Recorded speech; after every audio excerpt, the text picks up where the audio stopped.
The common desk நேயர்களுக்கு வணக்கம். தமிழகத்தில் ஏப்ரல் 23 வாக்குப்பதிவு நடைபெற அதிக வாய்ப்பு இருக்கதா சொல்லப்படுது.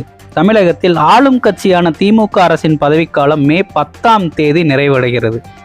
அதே போல புதுச்சேரி, மேற்கு வங்கம், அசாம், கேரளா ஆகிய மாநிலங்களையும் சேர்த்து 824 சட்டசபை தொகுதிகளுக்கும் தேர்தலை நடத்த இந்திய தேர்தல் ஆணையம் ஏற்பாடு செஞ்சிருக்காங்க.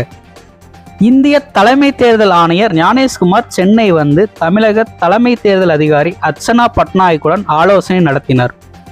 அதே போல அங்கீகரிக்கப்பட்ட அரசியல் கட்சி தலைவர்களையும் சந்திச்சு பேசினார். இன்னும் 3 முதல் 5 நாட்களுக்குள்ள தமிழ்நாடோட தேர்தல் தேதி அறிவிக்கப்பட அதிக வாய்ப்பு இருக்கிறதா தகவல் வெளியாயிருக்கு. தமிழ்நாடு, கேரளா, புதுச்சேரி ஒரே கட்டமா தேர்தல் நடத்த தேர்தல் ஆணையம் திட்டமிட்டிருக்காங்க. தமிழ்நாடு முழுவதும் 75,032 வாக்குச்சாவடிகள் அமைச்சு 3,45,160 பேர் தேர்தல் பணியில ஈடுபட உள்ளனர்.